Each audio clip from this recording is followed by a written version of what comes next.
ओ बाप रे। भले भले, गुड गुड।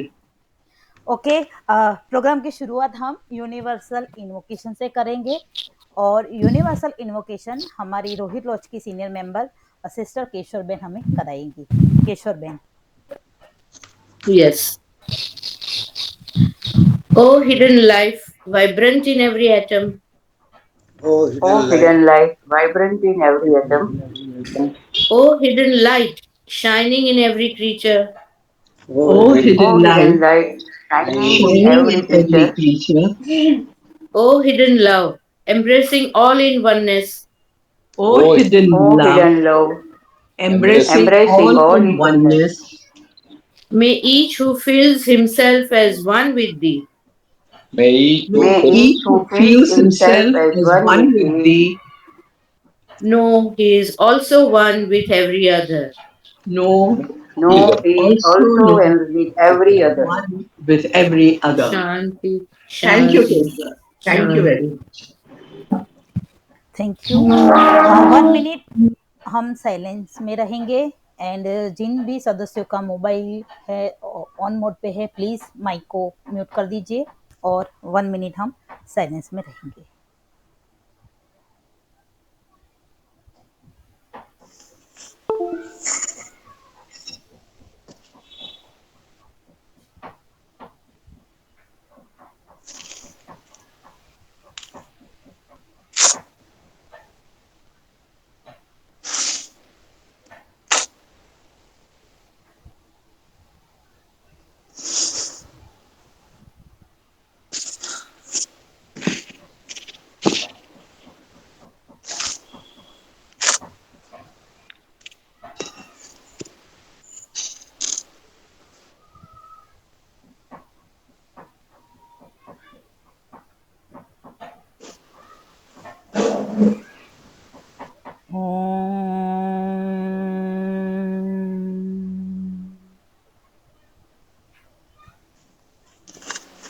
आज शाम की रोहित लॉज की इस ई मीटिंग में मैं आज के गेस्ट स्पीकर ब्रदर शिखर अग्निहोत्री जी का और सभी उपस्थित सदस्यों का हार्दिक अभिवादन करते हुए प्रोग्राम की शुरुआत करती हूँ। बहुत लंबे समय से मेरी इच्छा थी कि ब्रदर शिखर सर हमारे रोहित लॉज के प्लेटफॉर्म पे आए और कुछ खास पॉइंट पे हमें बताए, तो आज ये विश हमारी पूरी होने जा रही है। Sir, Gujarat federation and Rohit lodge के सभी सदस्यों की ओर से मैं आपको वेलकम करती हूँ। शिखर अग्निहोत्री जी, हमारी रोहित लॉज में एक परंपरा बनाई है कि हर 2 महीने पे एक गेस्ट स्पीकर को हम इनवाइट करते हैं। तो आज के गेस्ट स्पीकर है वो इंटरनेशनल गेस्ट स्पीकर भी है। तो वैसे तो हम सभी इनकी पर्सनालिटी के बारे में जानते हैं, पर फिर भी मैं आज अहमदाबाद लॉज के प्रमुख ब्रदर रमेश भाई डोलिया सर को आमंत्रित करती हूँ कि हम सभी को ब्रदर शिखर सर की पर्सनालिटी के बारे में ज्ञात कराई। डोलिया सर। મારો અવાજ સંભળાય છે? Yes sir. हाँ जी। शिखर अग्निहोत्री जी, रोहित लॉज की ओर से आपका मैं स्वागत करता हूँ। शिखर अग्निहोत्री जी का परिचय देना वैसे तो सूरज को आईना दिखाने के बराबर है, फिर भी नए गुजरात के कई सभ्य ज्वाइंट हुए हैं तो मैं परिचय दे रहा हूँ। उन्होंने अभ्यास bachelor of science nautical science में किया, वो बॉम्बे यूनिवर्सिटी में किया। बाद में प्रोफेशन में उन्होंने मर्चेंट शिपिंग ज्वाइन किया और वहाँ से 10 साल के कार्यकाल के बाद उन्होंने वॉलंटरी रिटायरमेंट ले लिया। लगता है शिपिंग की यात्रा से लगता है उनको अपने अंतर की यात्रा के प्रति लगाव आ गया और उन्होंने ये शुरू कर दिया। 2008 में उन्होंने थियोसॉफिकल सोसाइटी में वो आए और आने की प्रेरणा भी कहाँ से मिली, उनकी माताजी ने जो 1980 से मेंबर थी उन्हीं की प्रेरणा से उन्होंने थियोसॉफिकल सोसाइटी ज्वाइन की। अब Indian section of theosophical society के जो वाराणसी में है उसकी ओर से नेशनल लेक्चरर के तरह भी कार्य किया है और उन्होंने कई study camps, seminars, youth camps और बहुत से कार्यक्रमों में अग्रणी से कार्य करता रहे हैं। सामाजिक जीवन में भी पब्लिक लेक्चर्स भी कई जगह थियोसॉफी के विषयों पर और हिस्टोरिक हेल्थ पर भारत भर के थियोसॉफिकल लॉजेज में कई स्कूलों में कॉलेजों में भी देते रहे हैं। उनके आर्टिकल्स भी कई मैगजीनों में प्रस्तुत हुए हैं, जैसे कि अपना the theosophist, the Indian theosophist, wake up India वगैरह। उनको थियोसॉफिकल सोसाइटी की ओर से इंटरनेशनल स्पीकर भी नियुक्त किए गए और इंटरनेशनल थियोसॉफी फोरम्स में भी उन्होंने कई जगह प्रवचन दिए हैं और देते आ रहे हैं।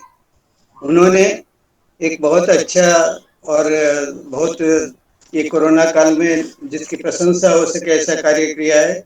तो उन्होंने YouTube पर एक बहुत ही प्रचलित चैनल प्रज्ञा CS स्टूडियो नाम से मई 2020 से चालू की है, जिसमें उनकी पत्नी कैटलीना जी का भी बहुत अच्छा सहकार रहा है और थियोसॉफिकल सामान्य जनसामान्य तक पहुंचे, इसलिए उन्होंने कई जगह लेक्चर देते रहे और ये अपना प्रयत्न अभी भी चालू है। आज भी गुजरात की ओर से हम उनको स्वागत करते हैं और आज उनका विषय है दुर्गा सप्तशती में मानवीय विकास क्रम का रूपक। अभी ही दुर्गा जी का त्योहार गया है। मुझे लगता है वर्षाबेन ने बहुत ही अच्छे समय पर बहुत ही अच्छे स्पीकर को हमारे सामने लाए हैं। उनका भी आभार और शिखर जी का भी आभार मानता हूँ। Thank you. Thank you sir. और अब ज़्यादा समय न लेते हुए मैं शिखर सर को आमंत्रित करती हूँ कि हमारा जो आज का विषय है दुर्गा सप्तशती में मानवीय विकास क्रम का रूपक, तो इस विषय पर हम सभी को प्रकाश डालें। शिखर सर।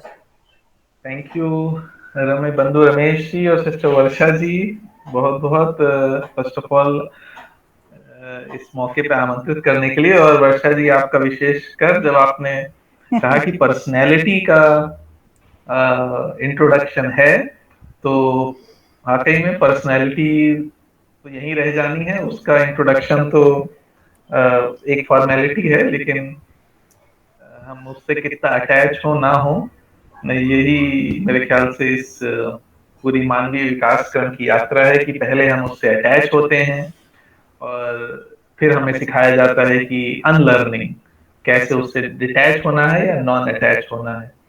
तो थैंक यू फॉर ये बताने के लिए और ये याद दिलाने के लिए। तो आप सभी बंधुओं को और सिस्टर्स एंड ब्रदर्स, हालांकि शारदीय नवरात्र गुजर गया है और ये कल ही विजयदशमी का पर्व था, लेकिन आशा है आप सभी के जीवन में उससे एक नया प्रकाश और दिव्य शक्ति और आंतरिक शक्ति का स्फुरण हुआ होगा, ऐसी आशा है। और ये बात सही है, वर्षा जी काफी समय से कह रही थी, लेकिन ये आज का एक मौका बन पाया इस विषय पे अध्ययन करने के लिए। और आप में से बहुत सारे लोग शायद इस सब्जेक्ट को हम लोग दूसरी जगह डिस्कस कर चुके हैं, उसमें सुन चुके होंगे, लेकिन फिर भी बार बार रिपीटिशन का कई बार ये फायदा होता है कि कुछ चीजें जो मिस हो जाती हैं वो हमें पकड़ में आ जाती हैं अगली बार। Excuse me. तो आज हम जिस विषय पे अध्ययन करेंगे वो एक ऐसा ग्रंथ है जिससे लगभग सभी परिचित हैं पूरे भारत में अलग अलग रूपों में, और वो ग्रंथ है दुर्गा सप्तशती।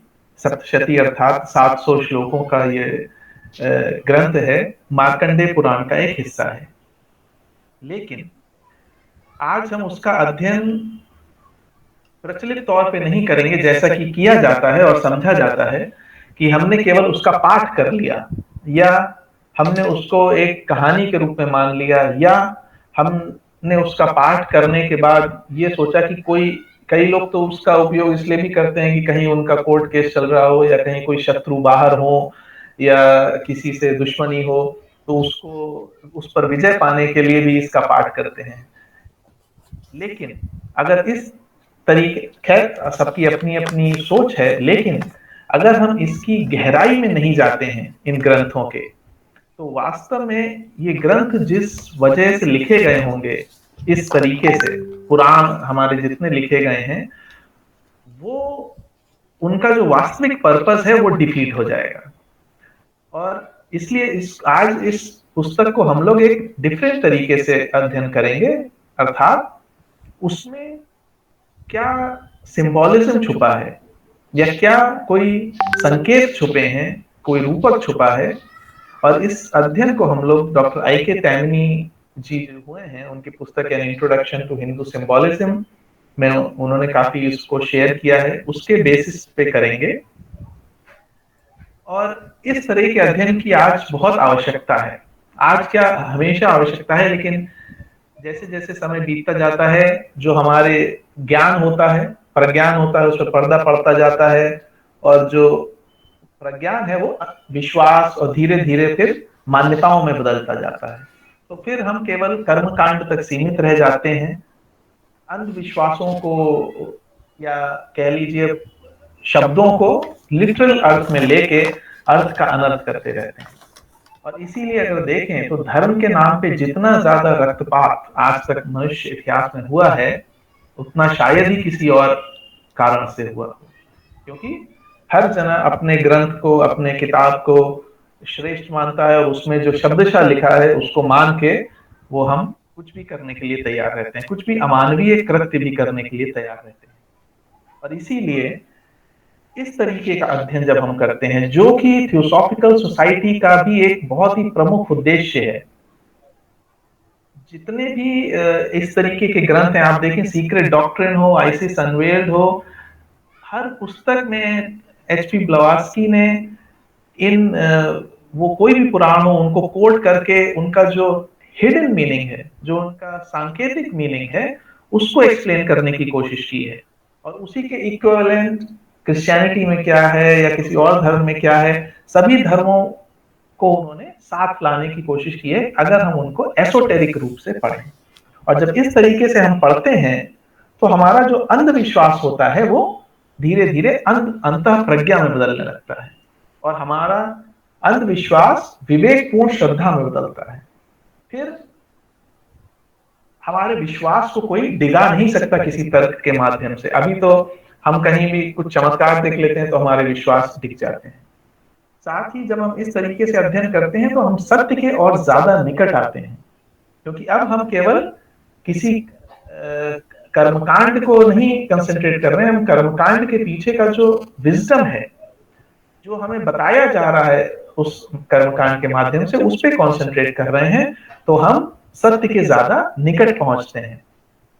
और साथ ही इस अध्ययन को करने के लिए हमें ओपन माइंडेड होना चाहिए। इस अध्ययन का करने का ये बिल्कुल अर्थ नहीं है कि जो मान लीजिए स्वरूप सगुण ईश्वर की उपासना करते हों या शक्ति को या किन्हीं भी देवी देवताओं को साकार रूप में पूजते हों, उनका क्रिटिसिज्म बिल्कुल नहीं है, बल्कि ये एक एडिशन है उस अध्ययन के कि हम उसमें लिमिट ना हो जाए। जैसे रामकृष्ण परमहंस भी, उनके साथ तो काली बात करती थी, वो मतलब 1-to-1 इंटरेक्शन होता था, लेकिन तोतापुरी जी को आना पड़ा और रामकृष्ण परमहंस जी को भी उस स्टेज से आगे जाना पड़ा, सगुण से निर्गुण की ओर। तभी वो जो अंतिम बैरियर है वो उसके परे हम जा पाते हैं, जो मानवीय विकास क्रम का अल्टीमेट एम है।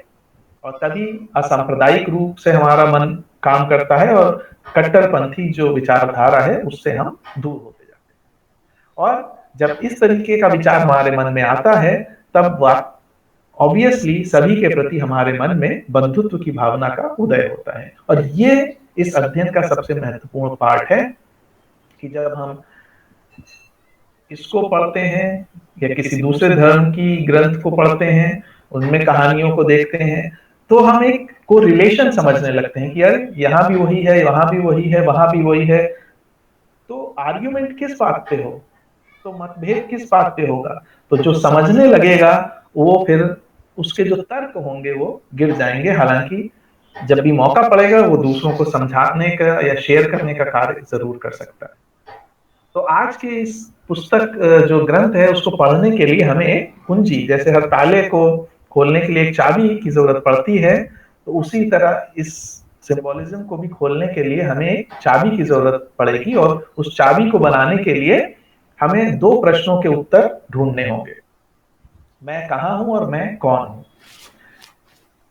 अब ये प्रश्न और भी उठ सकता है कि यही दो प्रश्न क्यों, कोई और प्रश्न क्यों नहीं।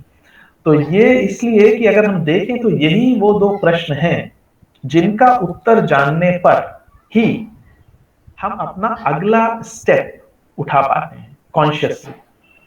रात में मान लीजिए हम किसी फ्रेंड के हैं या किसी रिलेटिव के यहाँ शादी में गए हैं और वहां सो रहे हैं, और रात में अचानक प्यास लगी या मान लीजिए रेस्ट रूम जाना है, तो उठते हैं और शायद किसी चीज से टकराते हो पहले या लाइट ऑन करते हो। लेकिन अगर अपने घर में होंगे तो शायद आंखें बंद करके भी हम लोग किचन तक पहुंच जाएं और वहां पानी निकाल के पी लें। क्यों? क्योंकि हमें मालूम है कि मैं कहाँ हूं और मैं कौन हूं। लेकिन अगर हमारी जगह एक रात के लिए बदल जाती है तो पहले हमें ये जागृत होना पड़ता है कि मैं कहाँ हूं। और इसीलिए ये दो प्रश्न हमारे अस्तित्व से रिलेटेड हैं, ये जानने के लिए कि हम अब अगला कदम किस दिशा में उठाएं।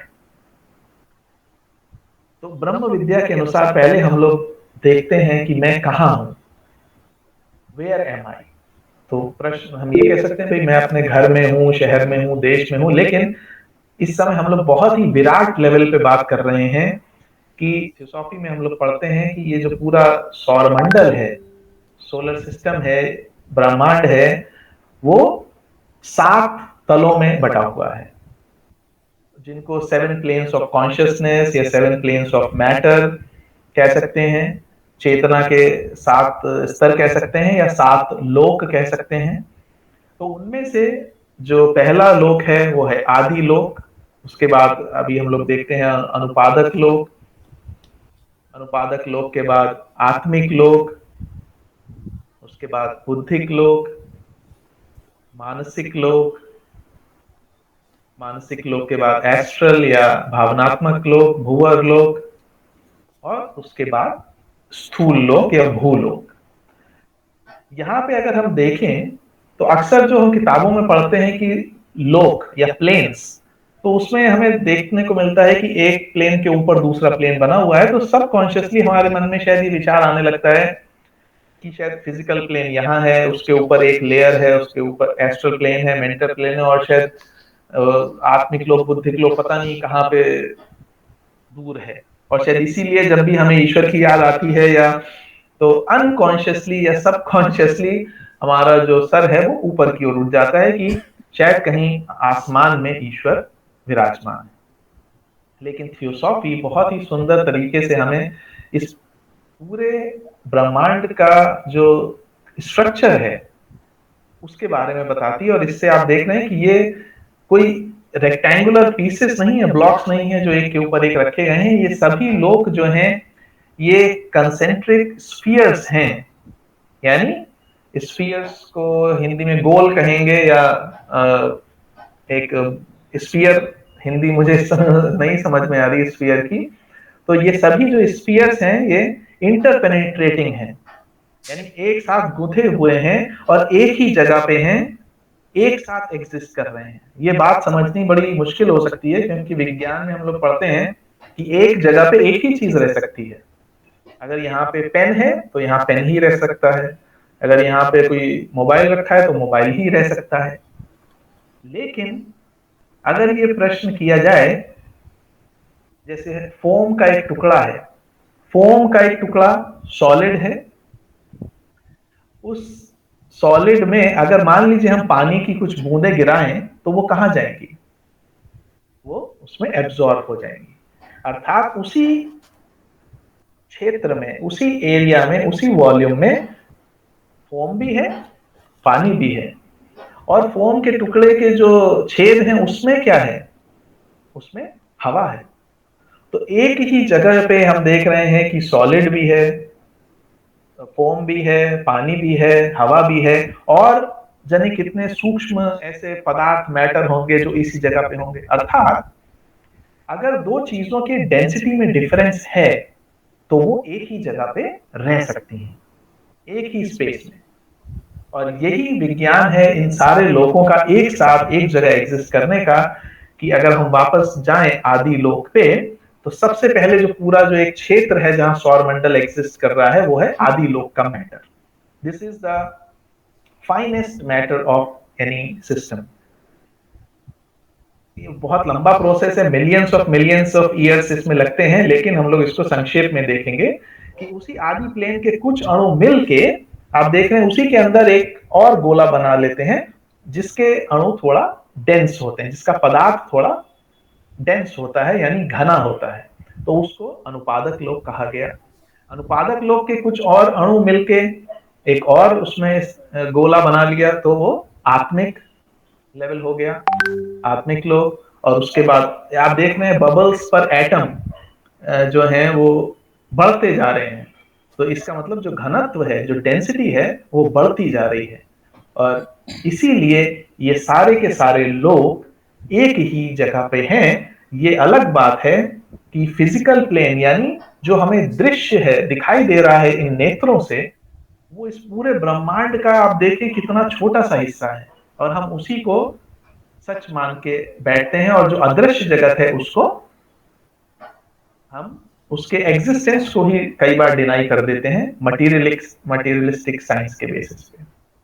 तो ये वो 7 लोक हैं जिनमें हम कहीं हैं, उस पर हम लोग बात करेंगे आगे कहाँ हैं। और ऐसा नहीं है कि थियोसॉफी ही इस बारे में बात करती है, अलग अलग धर्मों में अलग अलग रूप से इसको कहा गया है। अगर गायत्री मंत्र देखें तो उसमें भी जो 7 व्याहृतियां कही गई हैं, ओम भू, ओम भुवा, ओम सुवा, ओम महा, ओम जना, ओम तपा, ओम सत्यम, वो 7 लोगों का ही बताती हैं। इस्लाम में 7 आसमान की बात कही गई है, और क्रिश्चियनिटी में भी 7 वर्ल्ड्स या 7 ओशंस की बात कही गई है बाइबल में। तो रूपक कोई भी हो, वो ओशन का हो, आकाश का हो, लोक का हो, अलग अलग शब्दों का यूज किया गया है, लेकिन उसके थ्रू जो ज्ञान दिया जा रहा है वो सेम है। तो अलग अलग लोक होने के कारण जो दिव्य चेतना यहाँ पे एक्सप्रेस होती है वो भी अलग अलग रूप में होती है। जैसा कि हम देखें, अगर प्रकाश की एक किरण पानी से पास हो रही है तो उसकी स्पीड कुछ और होगी, गैस से पास हो रही है तो उसकी स्पीड कुछ और होगी, और अगर उसके सामने कोई ठोस चीज रख देंगे तो वो वहीं पे रुक जाएगी। इसी प्रकार आदि और अनुपादक लोक में लोगोइक चेतना, डिवाइन कॉन्शियसनेस एक्सप्रेस होती है। आत्मिक लोक में वही जब चेतना आती है तो अद्वैत स्टिल यानी वन लाइफ, वहां से अभी भी डिफरेंशिएटेड नहीं है पूरी तरीके से, वहां भी एक जीवन, एकत्व का अनुभव है। लेकिन फिर जब बुद्धिक लेवल पे वो आती है तो वहां से हल्का द्वैत शुरू होता है, लेकिन वहां भी वो जो आवरण है वो इतना फाइन है कि वहां भी यूनिटी ऑफ लाइफ का अनुभव होता है। और इसी कारण प्रज्ञा, प्रेम, करुणा की जो भावनाएं हैं वो बुद्धिक लेवल को कॉरेस्पॉन्ड करती हैं। उससे नीचे आने पर वही दिव्य चेतना थॉट्स के रूप में एक्सप्रेस होती है, उसमें अरूप विचार और रूप विचार, और उसके नीचे एस्ट्रल लोक में डिजायर या कामना के रूप में एक्सप्रेस होती है, और भूलोक पे प्राणिक संवेदना, सेंसेशन या स्थूल संवेदना के रूप में व्यक्त होती है। सेम चेतना है, तो अलग अलग लेवल्स पे आके अलग अलग रूप में एक्सप्रेस हो रही है बस। और इसीलिए जब ये सारे लोक खत्म होते हैं प्रलय काल में, तो ऐसा नहीं है कि वो कहीं नष्ट हो जाते हैं या क्या हो जाता है। भूलोक का सारा जो पदार्थ है वो विखंडित होकर भूअर लोक के पदार्थ में बदल जाता है, भूअर लोक वाला मानसिक लोक में, और धीरे धीरे जहां से सब कुछ आया था वहीं वापस सब कुछ चला जाता है। तो ये 7 लोक हैं, लेकिन इसमें मनुष्य कहाँ है या हम लोग कहाँ हैं?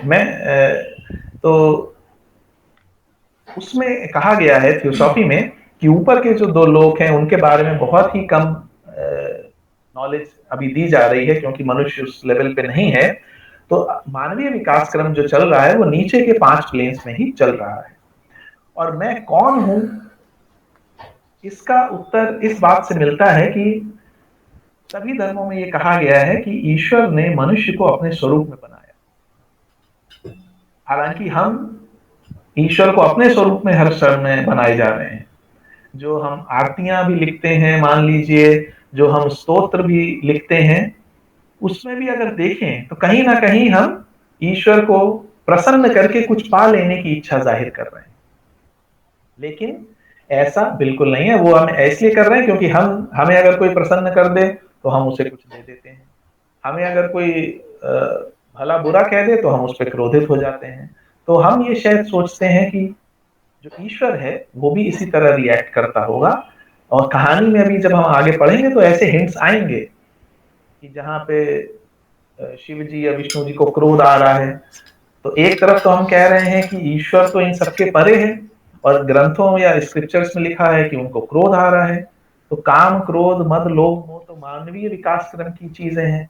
तो ये सब चीजों को हमें ध्यान से पकड़ना चाहिए। तो ईश्वर ने अपने स्वरूप में मनुष्य को बनाया, इसका अर्थ है कि ईश्वर का स्वरूप क्या है? ईश्वर का स्वरूप है ट्रिनिटी, त्रिमूर्ति, ब्रह्मा, विष्णु, शिव। अर्थात, और ये क्या ऐसा नहीं है केवल हिंदू धर्म में, आप क्रिश्चियनिटी में देख लीजिए फादर, सन, होली स्पिरिट, या अलग अलग धर्मों में एक पूरी लिस्ट है, बल्कि मैं कभी बाद में शेयर करूंगा कि हर धर्म में किसी न किसी फॉर्म में ईश्वर को त्रिगुणात्मक या त्रिमूर्ति बताया गया है।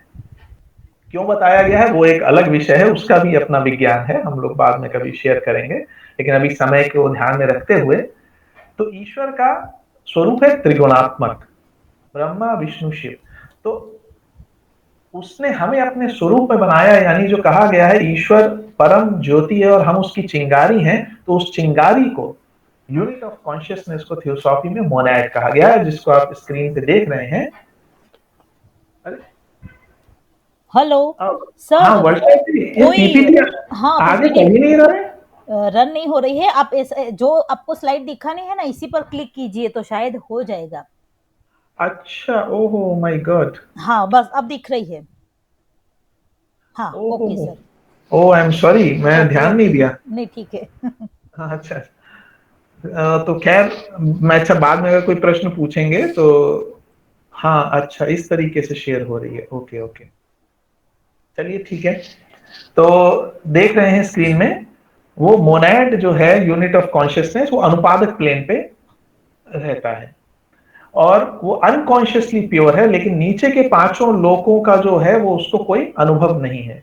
तो यही वो मानवीय विकास क्रम की यात्रा है कि मोनैड कैसे इन पांचों तलों का एक्सपीरियंस लेके इन सभी तत्वों का स्वामी होके फिर अपने पुनः स्वभाव स्वरूप को प्राप्त हो।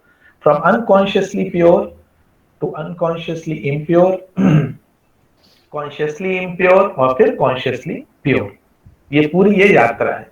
लेकिन अब और इसमें ये जो तीन आप अंश देख रहे हैं, शिव शक्ति जो है वो विल फॉर्म में है, मोनैड की विल एस्पेक्ट। विष्णु शक्ति जो है वो विजडम एस्पेक्ट, और एक्टिविटी जो है वो ब्रह्मा शक्ति है। तो इसी तीनों शक्ति, यानी ये जो विष्णु शक्ति, ब्रह्मा शक्ति और शिव शक्ति जो है वो एक्चुअली हमारा स्वरूप है। अब उससे आगे हम बढ़ते हैं, तो अगर नीचे देखें तो नीचे के तलों पे अगर आप देखेंगे, मोनैड अपने लिए व्हीकल्स तैयार करता है और अपने शिव एस्पेक्ट से, यानी विल एस्पेक्ट से आत्मिक लेवल का एक अणु, विजडम एस्पेक्ट यानी विष्णु एस्पेक्ट से बुद्धिक लेवल का एक अणु, और एक्टिविटी यानी ब्रह्मा एस्पेक्ट से उच्च मनस का एक अणु लेता है। और ये तीनों आप देख रहे हैं ब्लू ट्रायंगल के फॉर्म में, ये हमारी जीवात्मा कहलाती है। और यही जीवात्मा और नीचे के तलों पे एक अब थ्रेड उतारती है, जिसको सूत्रात्मा कहा गया है। वो मेंटल लेवल का एक अणु लेती है, एस्ट्रल लेवल का एक अणु लेती है और फिजिकल लेवल का एक अणु लेती है, और ये तीनों मिलके हमारी पर्सनैलिटी बनाते हैं। तो एक तरीके से देखें तो मोनैड जो है वो ऊपर अनुपादक प्लेन पे रहते रहते नीचे के सारे अनुभव जो हम ले रहे हैं वो उस तक एसेंस रूप में पहुंच रहे हैं, और यही उसका विकास है।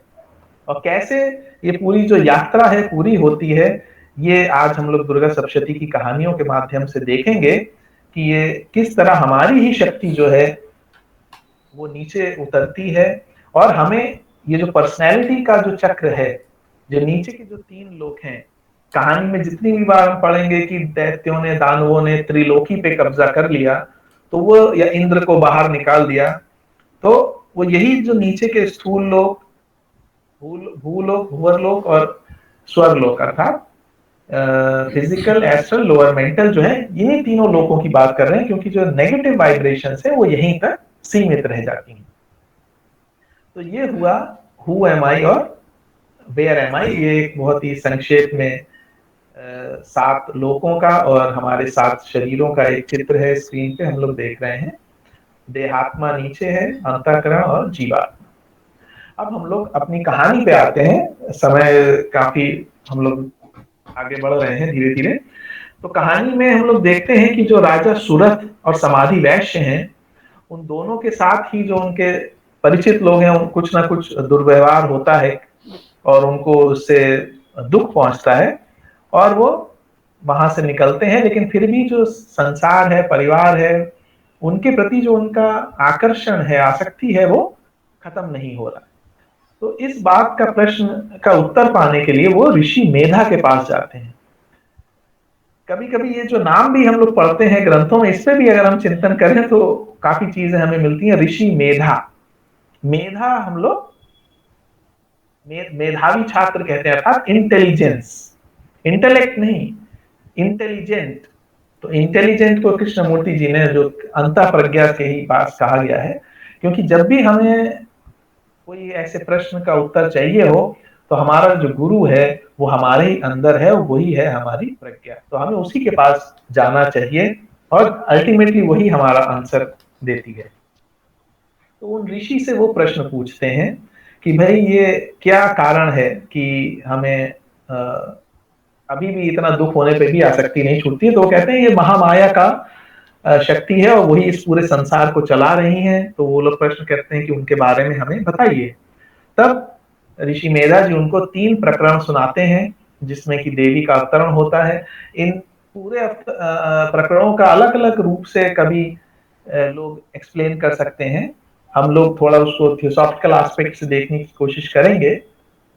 तो पहली कहानी वो सुनाते हैं, प्रकरण सुनाते हैं कि प्रलय काल जो है वो खत्म होने वाला है, लेकिन विष्णु जी अभी सोए हुए हैं और मधु कैटभ जो है 2 दैत्य, वो विष्णु जी के कान के मैल से वो निकलते हैं, तो वो दैत्य का फॉर्म ले लेते हैं और पैदा होते ही वो ब्रह्मा जी पर अटैक करते हैं और ब्रह्मा जी थोड़े प्रताड़ित होते हुए योग निद्रा से रिक्वेस्ट करते हैं कि वो विष्णु जी को जगाएं और इन 2 दैत्यों को नष्ट करें। विष्णु जी जागते हैं और उन दोनों दैत्यों से युद्ध शुरू करते हैं और हजारों सालों तक युद्ध करते हुए भी वो उनको हरा नहीं पाते हैं। ये सब चीजें हैं सोचने वाली कि जैसे दैत्य भी हालांकि इस पे हम लोग अभी बात करेंगे, कहानी पूरी कर लेते हैं। तब विष्णु जी अपनी माया का पुनः यूज करते हैं और तो दैत्यों के मन में ये विचार उठता है कि वो कहते हैं विष्णु हम तुम्हारी युद्ध कौशल से बहुत प्रसन्न हुए, तुम हमसे कोई भी वर मांगो। तो विष्णु जी इसी बात का इंतजार कर रहे होते हैं और कहते हैं कि मुझे आप ये बताइए कि मैं आपको कैसे अंत करूं। तो तुरंत वो दोनों समझ जाते हैं कि अब तो वो इस माया जाल में फंस गए हैं, लेकिन फिर भी वो कहते हैं कि आप हमें ऐसी जगह मार सकते हैं जहां पानी ना हो, सूखा स्थान हो, क्योंकि उस समय सब कुछ कहा जाता है जलमग्न था। तो बस ये सुनते ही विष्णु जी अपने साइज को बढ़ाने लगते हैं और इतना बढ़ाते हैं कि हर जगह वही व्याप्त हो जाते हैं और फिर उन दोनों को अपने थाइस पे रख के वो सुदर्शन चक्र से उन दोनों का अंत कर देते। तो अब इस कहानी पे अगर हम सब लोग अपना अपना कभी आराम से एकांत में चिंतन करें इन कहानियों पर, तो हमें अपने अपने अर्थ नए नए मिलेंगे और उनको पाके हमें बहुत शायद सुखानुभूति भी होगी कि ये सब भी इनका है कि जो हम मान लीजिए दैत्यों या दानवों के प्रति एक विचारधारा मन में बन जाती है, लेकिन देखा जाए तो कहा गया है सुर असुर दोनों ही ब्रह्मा जी के संतति हैं और यहाँ भी जो दैत्य हैं वो विष्णु जी के ही उससे प्रकट हो रहे हैं। तो अब अगर हम विष्णु जी को एक व्यक्ति मान लें, पर्सनैलिटी, और सोचें कि वो कहीं क्षीर सागर में सो रहे हैं, उनके कान के मैल से दैत्य बन रहे हैं, तो शायद उस सबको एसिमुलेट कर पाना बहुत मुश्किल होगा। लेकिन अगर हम इनको फोर्सेस माने ऐसी फोर्सेस जो कि प्रकृति में काम कर रही हैं और उनके आपस में संघर्ष से, मंथन से ही ये पूरा का पूरा जो ब्रह्मांड है वो आगे निकल रहा है। समुद्र मंथन की जो पूरी कहानी है वो इसी पे आधारित है ना। सुर असुर दोनों ही आवश्यक हैं इस पूरे संसार को आगे बढ़ाने के लिए। फोर्सेस हैं दिन और रात, डुअलिटी, जब तक मैनिफेस्टेड संसार रहेगा तो डुअलिटी रहेगी।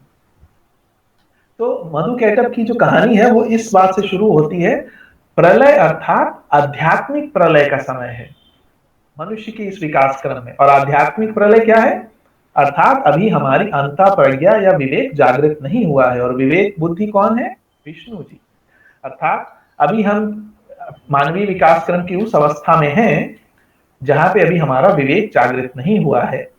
और भले ही हमने अपनी इच्छाओं और अपने इंटेलेक्ट को बहुत डेवलप कर लिया है, लेकिन बेसिकली हम to a lot extent we are selfish. और ऐसे में जो हमारी आध्यात्मिक सोल है, स्पिरिचुअल सोल है, बुद्धि है या इंडिविजुअलिटी है, वो बेसिकली पर्सनैलिटी के कब्जे में है। जैसा कि उस दिन प्रेसिडेंट टिम बॉयड जी ने भी जो लेक्चर, जो स्टडी कैंप लिया था, उसमें भी उन्होंने कहा था कि हालांकि बॉस है इंडिविजुअलिटी और personality should be the slave, but जो प्रेजेंट स्टेटस ऑफ थिंग्स है उसमें जो बॉस है वो himself is taken over by the assistant. तो ये वही स्टेज की बात की जा रही है कि हमारी जो पर्सनैलिटी है वो तो बहुत स्ट्रांग है और जो हमारी इंडिविजुअलिटी है, आध्यात्मिक पक्ष है, वो उतना अभी बाहर निकला नहीं है। और ऐसे में दो दैत्य यानी दो डेंजर हैं जो हमारे आगे की ग्रोथ को रोकते हैं। वो है हमारा और अधिक सुख और अधिक शक्ति के पीछे भागना। और यही है मधु और कैटअप, दो दैत्य। अगर हम किसी भी व्यक्ति के बारे में, क्या अपने ही बारे में देख लें, तो क्या हम ये नहीं देखते हैं कि हम और अधिक सुख और अधिक शक्ति की इच्छा हर समय कर रहे हैं? जो भी वर्तमान स्थिति है उससे और अधिक सुख मिल जाए और अधिक शक्ति मिल जाए। और इसी के पीछे पूरा जो मानवीय मन है वो दौड़ रहा है। और इसको पाने के लिए वो किसी भी हद तक जा सकता है, अमानवीय स्थितियों तक जा सकता है। और ऐसे में under this conditions of spiritual प्रलय, ऐसी आध्यात्मिक प्रलय की अवस्था में ब्रह्मा जी यानी हमारा जो हायर मनस है, उच्च मनस है, जो कि हमारे लोअर और हायर के बीच में एक ब्रिज का काम करते हैं, वो हमारे हायर सेल्फ से रिक्वेस्ट करते हैं जागने के लिए और कुछ हेल्प करने के लिए, आध्यात्मिक विकास के लिए। तो that is a stage when हमारा जो विवेक है, बुद्धि है, वो जागृत होती है। और ये एक बहुत ही महत्वपूर्ण स्टेज है मानवीय विकास क्रम में। अक्सर कहा जाता है कि 770 जन्म हम लेते हैं, फ्रॉम इंडिविजुअलाइजेशन टू एडप्टशिप, लेकिन उसमें बहुत सारे 700 जन्म तो हमारे ऐसे ही शायद निकल जाते हैं अनसिविलाइज्ड फॉर्म में, केवल इच्छा पूर्ति में, फिर 70 जन्म शायद थोड़ा मोरालिटी में, और फिर आखिरी 7 जन्म शायद जो प्रोबेशन पे मार्ग पे व्यक्ति चलता है तो वो आगे इस मार्ग पे बढ़ता है।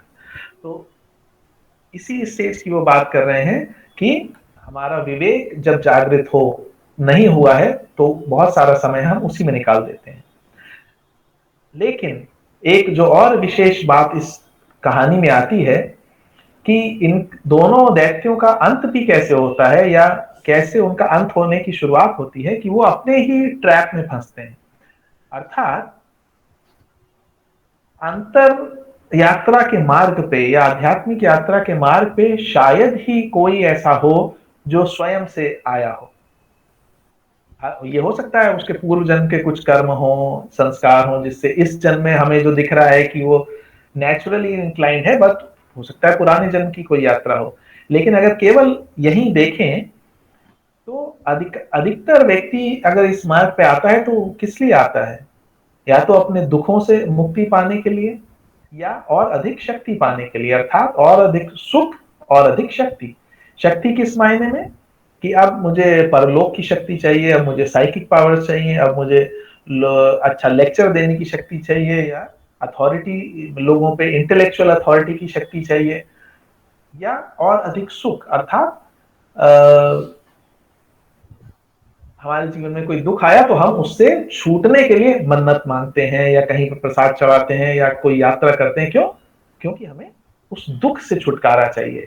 हम ईश्वर में इंटरेस्टेड नहीं है, लेकिन हमें उस दुख से छुटकारा चाहिए। लेकिन कारण कुछ भी हो, जब हम इस मार्ग पे आते हैं तो उसको करने के लिए हमें थोड़ा बहुत अपने आप को डिसिप्लिन में लाना पड़ता है, अपना थोड़ा पवित्रीकरण करना पड़ता है।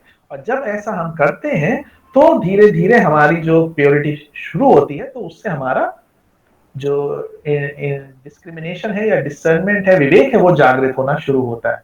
और जैसे जैसे विवेक जागृत होता है, हम देखते हैं वो ऑटोमेटिकली हमारी इन जो नेगेटिव चीजों हो उनको धीरे धीरे सबसाइड करता है। हालांकि समय बहुत लगता है इसमें, लेकिन इसीलिए विष्णु जी का जो साइज बढ़ता जाना है वो अर्थात हमारा विवेक का बढ़ता जाना है। कि शुरू में शायद जो चीज हमें गलत सही लगती हो, धीरे धीरे वही चीज हमें गलत लगती है और हम उसको शायद करना बंद कर देते हैं। और इस प्रकार से फर्स्ट स्टोरी का एंड होता है। दूसरी स्टोरी या दूसरा प्रकरण जो है वो महिषासुर के बारे में है कि महिषासुर दैत्य था, वो बहुत शक्तिशाली हो गया और उसने स्वर्ग से सभी देवताओं को बाहर निकाल दिया, स्वयं तीनों लोकों का राजा बन गया। और ऐसे में जो देवता लोग थे वो ब्रह्मा जी को लीडर बना के विष्णु और शिव जी के पास जाते हैं। विष्णु जी शिव जी को बहुत क्रोध आता है और उनके शरीर से लाइट निकलती है और सभी देवताओं से प्रकाश निकलता है और वो प्रकाश मिल के ज्योतिपुंज एक देवी का फॉर्म ले लेता है और जिनके स्वर से पूरा जो ब्रह्मांड है वो गुंजायमान हो जाता है और सभी देवता उनको अपना वेपन देते हैं। और इस प्रकार जब वो तैयार हो जाती हैं तो वो युद्ध का घोष करती हैं। और जब ये साउंड जो ये घोष है महिषासुर सुनता है तो वो अपनी आर्मीज को लेके उनसे युद्ध करने जाता है। लेकिन बहुत घोर युद्ध होता है और देवी जो उनकी सभी शक्तियों के साथ देवताओं की जो सेना है उनको नष्ट कर देती हैं।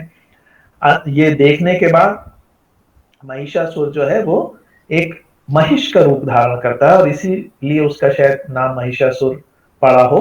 महिष अर्थात भैंसा, तो भैंसे का रूप धारण करता है और देवी को हर्ट करने के लिए उनकी तरफ दौड़ता है। और ऐसे में वो जो अपना लाशो उनका जो होता है लगाम, वो उसके गले में डालती हैं और उसको अंत कर देती हैं। लेकिन इससे पहले जब वो उनके कब्जे में होता है तो वो अनेक एनिमल्स का, पशुओं का जो रूप है वो चेंज करता है, हाथी का, शेर का और फिर फाइनली भैंसे का।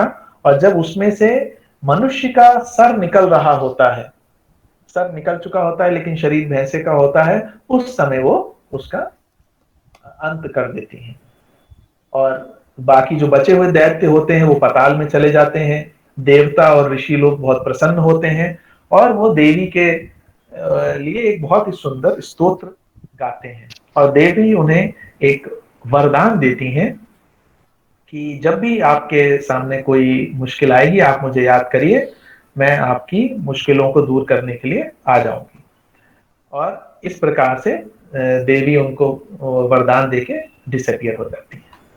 ये हम लोग कहानी पढ़ते हैं। इसको हम लोग कई तरीके, इसमें से कई चीजें, कोई इसमें से कुछ मीनिंग निकाल सकता है कि देवी को शायद पशु बलि की आवश्यकता है, या अगर हमारे सामने कोई प्रॉब्लम आई है तो हम इसको पढ़ लें तो शायद हमारे लिए कहीं से मदद आ जाएगी। वो सब अपनी जगह जो भी सोच होती हो, लेकिन मेरे ख्याल से जो वर्ड आया है हमारे स्क्रिप्चर्स में पठन या पाठन, वो केवल रीड नहीं है, वो रीड के साथ साथ चिंतन, मनन और निध्यासन का भी उसमें अर्थ समाया हुआ है। क्योंकि कोई कहते हैं अगर भाई आप रामचरितमानस का पाठ कर लेंगे तो आपके पाप कर्म नष्ट हो जाएंगे, या ये अधिकतर स्तोत्रों के पहले लिखा रहता है। लेकिन हम अगर कॉमन सेंस से सोचें, क्या ऐसा संभव है कि केवल उसको रीड कर लेने से या मेमोराइज कर लेने से हमारे पाप कर्म कट जाएंगे, या उसमें जो सूत्र में जो छिपा हुआ ज्ञान है उसको जब हम चिंतन, मनन और निधिध्यासन करके उसको टच करेंगे तो वो ज्ञान हमारे पाप कर्मों को नष्ट करेगा। केवल उसका पाठ कर लेने से, रीड कर लेने से शायद वो इफेक्ट ना आए, लेकिन अगर हम रामचरितमानस या दुर्गा सप्तशती या भगवत गीता भी इवन उसके जो श्लोक हैं उनके गूढ़ अर्थों को समझ के जीवन में उतारेंगे तो ऑटोमेटिकली मेरे ख्याल से वो ज्ञान हमारे पाप को नष्ट करेगा। और इसीलिए इस कहानी में अगर देखें तो विवेक तो हमारा जागृत हो जाता है, लेकिन विवेक हमें सही गलत की पहचान बता देगा, लेकिन हमारी जो आदत पड़ी हुई है, संस्कार पड़ा हुआ है इतना स्ट्रॉन्ग गलत चीज को करने का, तो विवेक उसको रोक नहीं पाता इनिशियली। अगर मान लीजिए कोई आदत है स्मोकिंग की या अल्कोहल की, तो हमें आप जितना उसमें छाप लें कि cigarette is smoking is injurious to health, लेकिन चूंकि आदत पड़ी हुई है वो हम पीते जाते हैं। लेकिन इसका अर्थ केवल इतना है कि हम अभी इंटेलेक्चुअल लेवल पे समझे हैं उसे, इसलिए विवेक हमारा अभी केवल पूरी तरीके से काम नहीं कर पा रहा है, जिसे जे कृष्णमूर्ति कहते हैं कि intellectual understanding is no understanding at all. जब तक हम उसे इंटरनलाइज ना कर लें, जब तक हम उस तरीके से ना जान लें कि ये आग है और आग में हाथ डालने से हम जलेंगे ही जलेंगे, तब हम कभी आग में हाथ नहीं डालेंगे। सो सिमिलरली विवेक हमारा अभी इतना तो हुआ है कि हमें वो बता रहा है सही गलत, लेकिन वो हमें रोक नहीं पा रहा है। तो ऐसे में और जब साधक या एस्पिरेंट इस मार्ग पे आगे बढ़ता है तो उसके मार्ग में सबसे बड़ी प्रॉब्लम यही आती है क्या कि सबसे पहले उसके सामने जो आता है वो है lower self with all it's पार्श्विक स्वभाव के साथ। हमारा जो निम्न स्वभाव है वो अपने संपूर्ण शक्ति के साथ हमारे सामने खड़ा हो जाता है। अभी तक तो हमने उसकी तरफ देखा ही नहीं था, अभी तक तो हम बाहर एंजॉय कर रहे थे, तो हम सोच रहे थे सब कुछ सही है। लेकिन जैसे ही हम फर्स्ट टाइम अपने अंदर देखना शुरू करते हैं, जैसे कबीर दास भी कहते हैं कि बुरा जो देखन मैं चला बुरा ना मिल लिया कोई, और जो मैं खुद को देखा तो मुझसे बुरा ना कोई। तो जब हम अपने अंदर पहली बार देखना शुरू करते हैं तो हमें लगता है अरे हमसे बुरा तो कोई है ही नहीं, और इस पे हम कैसे आगे मतलब इन चीजों को कैसे ओवरकम करें। देन और अभी हमारी जो अंतः प्रज्ञा है उससे हमारा कोई डायरेक्ट लिंक नहीं है, तो ऐसे में ब्रह्मा जी को लीडर बना के, अर्थात हमारे हायर माइंड जो है, हम जो भी एफर्ट करते हैं वो हमारे हायर माइंड को एक्टिवेट करता है। जो थियोसॉफिकल लिटरेचर है या जो थियोसॉफिकल प्रिंसिपल्स हैं, स्टडी, मेडिटेशन, सेल्फलेस सर्विस, ये तीनों के तीनों हमारे हायर माइंड को एक्टिवेट करने के लिए हैं। जितना हम फिलॉसफी पे या फिलोसफिकल एफोरिज्म पे चिंतन करेंगे, मनन करेंगे, हमारा हायर माइंड जो है वो डेवलप होगा, अर्थात ब्रह्मा जी डेवलप होंगे। तो ब्रह्मा जी जब डेवलप होंगे तो वो विष्णु जी और शिव जी के पास हमारी प्रार्थना पहुंचाएंगे। तो विष्णु जी, शिव जी अर्थात हमारी ही विल पावर और हमारी ही लव, कंपैशन की जो शक्ति है वो नीचे उतरेगी, और तब हमारे माइंड पे जो उसका प्रभाव पड़ेगा, तब हम वास्तव में देख पाएंगे कि सही क्या है, गलत क्या है। और तब will power, wisdom, love, compassion और एब्स्ट्रैक्ट थॉट, इनकी जो शक्ति है कंबाइंड रूप में, वो हमारी महिषासुर से युद्ध में मदद करती है। और महिषासुर जो अलग अलग तरह के जो पशु स्वरूप में लेता है, उसका सिंपल सा अर्थ है कि वो हमारी ही लोअर एनिमल हैबिट्स हैं जो हमारे मार्ग में आके खड़ी हो जाती हैं, जो हम अभी हमारे सबकॉन्शियस में दबी हुई हैं, लेकिन जब हम इस मार्ग पे आगे बढ़ते हैं तो वो हमारे सामने आती हैं। और जब उसमें से थोड़ा सा मनुष्य का मुंह निकल रहा है, वो अर्थात हमारा लोअर माइंड का इवोल्यूशन है कि अब उस लोअर माइंड को वो पूरा फाइट करता है कि क्योंकि अभी तक तो उसने एक छत्र राज किया था, जो इच्छा हुई वो पूरी करनी है, लेकिन अब उसे लग रहा है कि उस पे शासन, यानी अब कोई बॉस आने वाला है। तो जब बॉस आने वाला है तो वो उसका फुल विरोध करने के लिए पूरी तैयारी के साथ उसका विरोध करता है। लेकिन हम जानते हैं कि जो हमारी आत्मिक शक्ति है उसके सामने कोई शक्ति टिक नहीं सकती। तो और अंत में जो देवी उसका अंत करने के बाद वरदान देती हैं, उसका सिंपल अर्थ यह है कि ये भी मानवीय विकास क्रम में एक बहुत महत्वपूर्ण अवस्था है योगी के लिए, अपने हायर सेल्फ से डायरेक्टली कनेक्ट होना। अब आगे की कहानी में हम ये नहीं देखेंगे कि ब्रह्मा जी को लीडर बना के देवता गए, नहीं, अब वो डायरेक्टली इन्वोक करेंगे देवी को। क्यों? क्योंकि अब हमारा जो अंतःकरण था, हमारा जो लोअर सेल्फ था, वो उस पर हमने विजय पा ली है, और हमारा हायर और लोअर माइंड एक हो गए हैं। तो अब हमें किसी के माध्यम से अपनी शक्ति को नहीं बुलाना है, अब हम डायरेक्टली जैसे ही हम चाहेंगे वो अंतः प्रज्ञा की शक्ति, संकल्प शक्ति हमारे लिए उपस्थित हो जाएगी। और ये एक बहुत ही महत्वपूर्ण स्टेज है योगी के लिए मानवीय विकास क्रम में। और तीसरी जो स्टेज है, तीसरी जो कहानी है, वो भी बहुत सुंदर है और सांकेतिक है और बहुत ही लंबी है, लेकिन उसको शॉर्ट में हम लोग लेंगे कि शुंभ और निशुंभ सेम दो दैत्य होते हैं, वो भी बहुत शक्तिशाली हो जाते हैं। विशेषकर शुंभ, और वो देवताओं को पुनः निकाल देते हैं और उनकी शक्तियों का अपने स्वार्थ के लिए उपयोग करते हैं। तो देवता लोग याद करते हैं कि उन्हें वरदान मिला था, तो वो देवी को याद करते हैं, देवी प्रकट होती हैं पार्वती जी के रूप में। और जब उन्हें पता चलता है तो उनका एक पार्ट निकल के बाहर एक देवी के फॉर्म में आता है, जिसको अंबिका नाम दिया गया है, और जो पार्वती स्वयं होती हैं वो कालिका रूप में बदल जाती हैं। तो जब अंबिका बहुत ही सौंदर्यपूर्ण देवी हैं, तो चंड मुंड जो हैं वो अंबिका देवी को देखते हैं और शुंभ को कहते हैं कि बहुत ही सुंदर हैं, उन्हें तो आपकी रानी होना चाहिए। तो शुंभ एक एक करके अपने कई सेनापतियों को भेजता है कि उनको लाने के लिए, लेकिन देवी कहती है कि मैंने वचन लिया है या ओथ ली है कि जो मुझे युद्ध में हराएगा वही मेरा स्वामी हो सकता है। तो शुंभ सुग्रीव को भेजते हैं, धूम्रलोचन को भेजते हैं, चंडमुंड को भेजते हैं, रक्त बीज को भेजते हैं और निशुंभ को भी भेजते हैं, और लेकिन देवी के सामने वो कोई बचते नहीं है, सभी का अंत कर देती हैं देवी, और वो उनकी बहुत सारी सेना भी नष्ट हो जाती है। फिर अंत में शुंभ जो है वो भी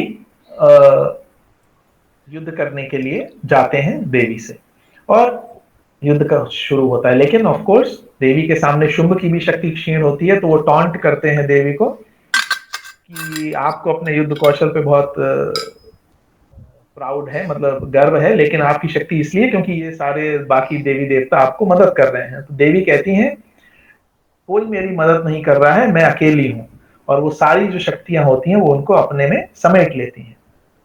इससे एक हमें ये भी विचार करने का एक डायरेक्शन है कि सभी जो शक्तियां हैं, फोर्सेस हैं संसार में, उनका स्रोत केवल एक ही है।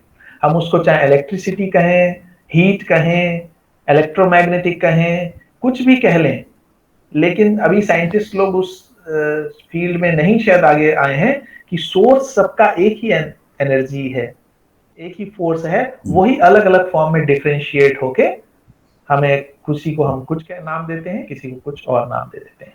तो देवी और शुंभ में युद्ध होता है, अस्त्रों से होता है, फिर अस्त्रों के बाद हाथों से युद्ध होता है, और युद्ध के अंतिम स्टेज में शुंभ जो है वो आकाश में उछलता है और देवी भी आकाश में जाती हैं और वहां पे उसका अंत कर देती हैं। और अंत करने के बाद वो जो देवता उन्हें पुनः एक बहुत ही सुंदर स्तोत्र प्रस्तुत करते हैं, और पुनः देवी यही प्रॉमिस करती हैं कि जब भी कुछ ऐसा समय हो मुझे याद करिएगा, मैं अवश्य आऊंगी।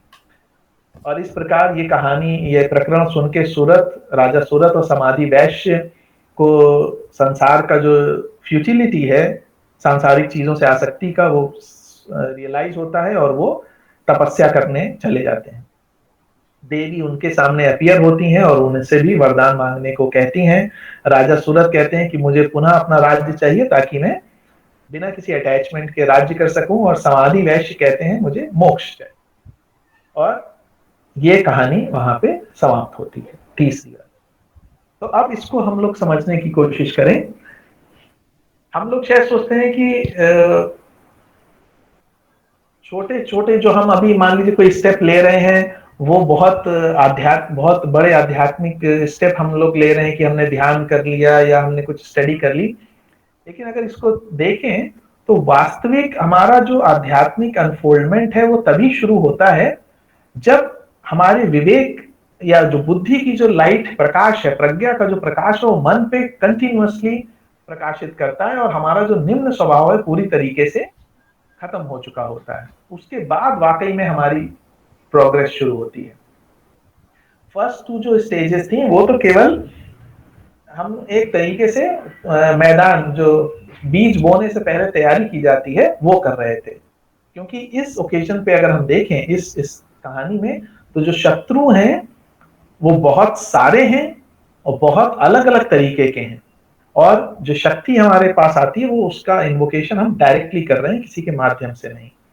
तो जो दैत्य हैं, चंड मुंड धूम्रलोचन रक्त बीज निशुंभ सुग्रीव, ये सब अलग अलग स्क्रिप्चर्स में देखें तो अलग अलग लोगों ने जो कमेंट्री की है उनमें इनको अलग अलग फैक्टर्स, यानी जो वीकनेसेस हैं या जो मार्ग में हमारे बाधाएं हैं, और बाधाएं भी कहीं बाहर से नहीं आ रही हैं, कोई शैतान या कोई डेविल या कोई ऐसी चीज नहीं है जो हमारे पास भेज रहा है, ये हमारे ही सब कॉन्शियसनेस में जो अभी तक हम आए हैं यात्रा करते हुए, वो दबे हुए संस्कार हैं, वो निकलना शुरू होते हैं, और वही उन्हीं पे हमें विजय पानी होती है, और वही हमें रास्ते से हटाने के लिए आते हैं योगी के मार्ग में, हायर स्पिरिचुअल अनफोल्डमेंट में।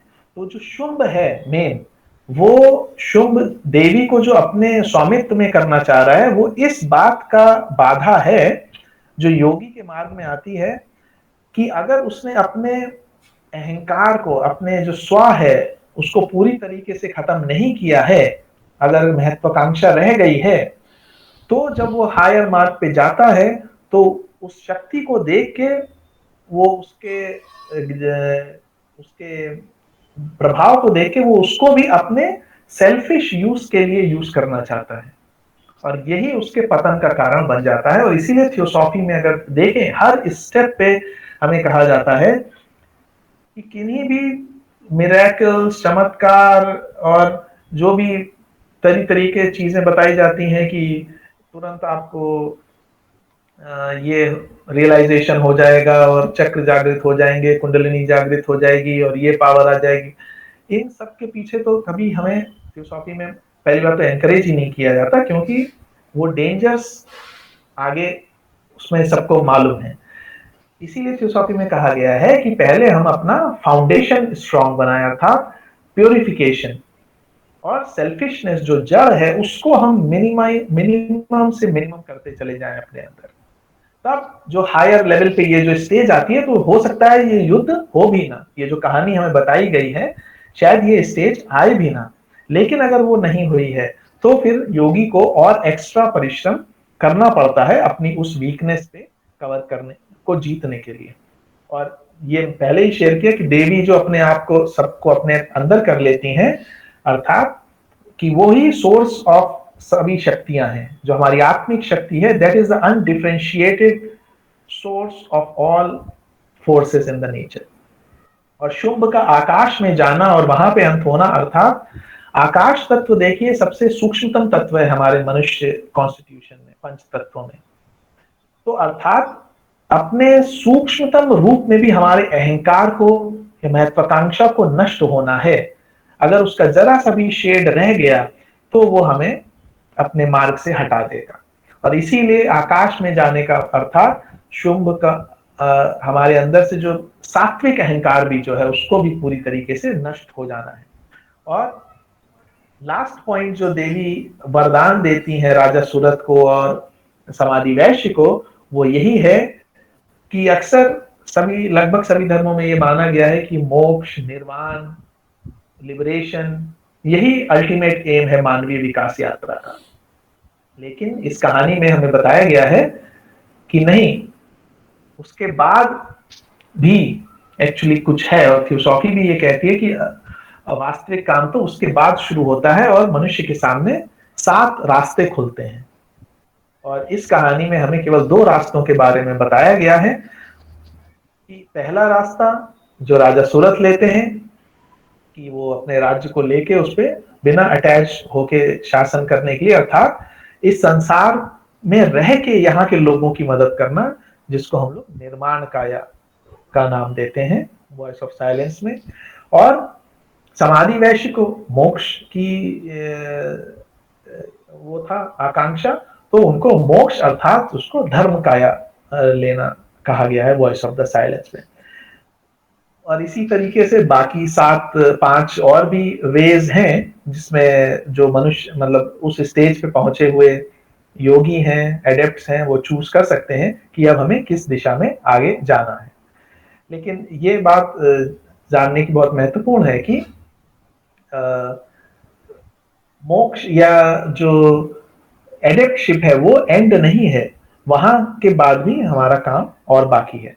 और अगर एक लिंक खोजने की कोशिश करेंगे पहली कहानी से लेके कहानी के एंड तक, तो एक हल्का सा लिंक ये भी समझ में आता है कि कहानी कहां से शुरू हुई थी, जब विष्णु जी के कान से के मैल से दैत्य निकले थे, और कहानी खत्म कहां पे हुई है, आकाश तत्व में। तो अगर हम देखें तो हमारे कान जो हैं, जहां विष्णु जी के कान से मैल से दैत्य बने थे, वो ध्वनि, और जो ध्वनि है, साउंड, वही आकाश तत्व का जो शब्द है वो वहां का तत्व है। तो इस तरीके से अगर देखें तो शब्द ही है जो, उसी से सब कुछ शुरू होता है, वही डिफरेंशिएटेड होते हुए नीचे आता है जब मैनिफेस्टेशन होता है, और जब प्रलय होती है तो वही सब शब्द उसमें समा जाता है। तो कहा गया है, in the beginning the word was with God और the word was God। तो उसी शब्द से ये पूरी यात्रा शुरू होती है और वहीं पे ये खत्म होती है, और यहीं पे ये कहानी भी खत्म होती है। और इसी के साथ मैं इसको समाप्त करना चाहूंगा क्योंकि समय भी हो गया है, और आप लोग शायद कुछ स्लाइड्स ना देख पाए हों शुरू की, अगर कोई लोग चाहेंगे तो हम लोग शेयर कर सकते हैं बाद में। थैंक यू वर्षा जी। ठीक है, thank you very much sir. आपका टॉक सुनते समय ऐसा लग रहा था कि ये 1 घंटे के प्रवचन का ये सब्जेक्ट नहीं है। एटलीस्ट इसके लिए 3 मिनिमम लेक्चर तो चाहिए ही चाहिए। तो ही जो 3 स्टोरी जो आपने बताई, इसको बहुत ही साइंटिफिक तरीके से हम समझ के, जो 9 दिन का और विजयादशमी के साथ अगर बोला जाए तो 10 दिन का ये जो पूरा हमारा फेस्टिवल है, इसको अच्छे से हम समझ के इसका एडवांटेज ले सकते हैं। क्योंकि ऐसा बताया गया है कि ये 9 दिन में रियल जो फेमिनाइन जो डिवाइन पावर है वो स्वयं पृथ्वी पर आके विराजमान होती है। तो अगर इसको हम साइंटिफिक एंड स्पिरिचुअल बेस पे अगर समझेंगे तो 10 दिन का जो फास्टिंग है और 10 दिन का जो मेडिटेशन है और जो हम गरबा प्ले करते हैं 9 डेज, तो इसको बहुत अच्छी तरह से हमारा मेंटली एंड फिजिकली डिटॉक्स बहुत अच्छे से होता है, और हम इसका जो स्पिरिचुअल ग्रोथ है वो पूरे साल में नहीं कर पाते हैं, इतना ही 9 दिन में हम कर सकते हैं। तो आगे कभी इसका बहुत ही विस्तारित रूप से कोई एडवांटेज लेंगे हम आपसे। तो सर ने बहुत ही शॉर्ट में अपने लेक्चर्स में मार्कंडेय पुराण में किस तरह से दुर्गा सप्तशती को बताया है, और सर ने बहुत ही थियोसॉफिकल टच देके इसको हम सबके सामने प्रस्तुत किया, जिसमें 2 मैं कहाँ हूँ और मैं कौन हूँ, 2 महत्वपूर्ण प्रश्नों की उन्होंने चर्चा की। फिर 7 प्ले एंड 7 सब प्लेन के जो लेयर है, वहाँ पे किस तरह से कॉन्शियसनेस है वो एक ही है, लेकिन अलग अलग लेयर पे, अलग अलग सब प्लेन पे वो किस तरह से वो अपना फॉर्म है वो चेंज करती है। तो बात है मेन कॉन्शियसनेस की, वो सर ने बताए। फिर बाद में उन्होंने ईश्वर का जो सगुण और निर्गुण जो रूप है, तो उन्होंने जो सगुण स्वरूप जो है, जिसमें उन्होंने ब्रह्मा विष्णु महेश त्रिमूर्ति की बात की, और मधुकेतव की, महिषासुर की और शुंभ निशुंभ की स्टोरी पे उन्होंने हमें बताया। तो बहुत ही विस्तार जो बृहद सब्जेक्ट था, इसको बहुत ही सिंक्रोनाइज करके हमें बहुत ही अच्छे तरीके सर ने बताया। तो सभी उपस्थित सदस्यों की ओर से और रोहित लॉज की ओर से मैं सर का खूब खूब आभार व्यक्त करती हूँ। और उपस्थित सदस्यों को अगर सब्जेक्ट्स रिलेटेड कोई अपने पॉइंट ऑफ व्यू या कोई क्वेश्चंस हो तो आप शेयर कर सकते हैं।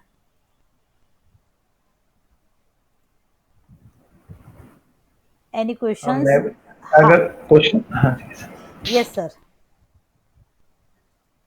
नहीं, मैं तो केवल एक्चुअली धन्यवाद देने के लिए रोहित लॉज और गुजरात फेडरेशन, वर्षा जी, रमेश जी और सभी हमारे बंधुओं को कि आपने ये अपॉर्चुनिटी दिया यहाँ शेयर करने के लिए, इसके लिए बहुत बहुत धन्यवाद। Thank you. नहीं सर, आपका भी धन्यवाद sir. Thank you, Brother Shikar. Thank you very much. Very interesting as always. So thank you for joining. Thank you, sir. Thank you. कोई क्वेश्चन है रिलेटेड सब्जेक्ट से? ठीक है, तो फिर हम इसके बाद फिर इंडियन सेक्शंस का प्रोग्राम है, तो ज़्यादा समय व्यतीत न करते हुए मैं हमारे रोहित लॉज के सीनियर मेंबर केशवर दस्तूर जी से दरखास्त करूंगी कि हमें वो जो स्टार्टिंग में जो भजन की बात की थी वो हमें आज क्लोजिंग प्रोग्राम के एंड में सुनाए। बिल्कुल।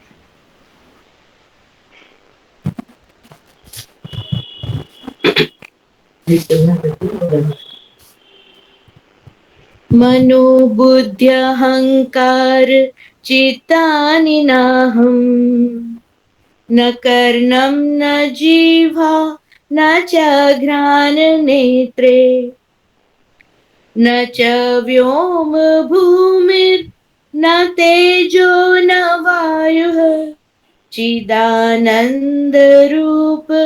शिवोऽहं शिवोऽहम् शिवोऽहं शिवोऽहं शिवोऽहं शिवोऽहम् चिदानन्दरूप शिवोऽहं शिवोऽहम् न च प्राणसंज्ञो न वै पञ्चवायु न वा सप्तधातुर्न वा पञ्चकोशः न वाक्पाणिपादौ न चौपस्थपायुः चिदानन्दरूप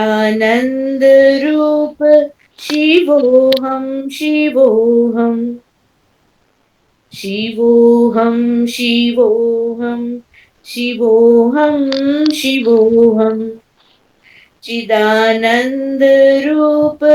शिवोऽहं शिवोऽहम् न मे द्वेषरागौ न मे लोभमोहौ मदो नैव मे नैव मत्सर्यभावः न धर्मो न चार्थो न कामो न मोक्षः चिदानन्दरूप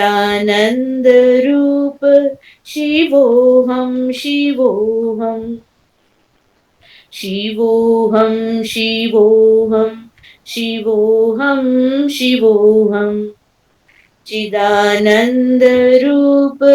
शिवोऽहं शिवोऽहम् न पुण्यं न पापं न सौख्यं न दुःखम् न मन्त्रो न तीर्थं न वेदा न यज्ञ अहं भोजनं नैव भोज्यं न भोक्तः चिदानन्दरूप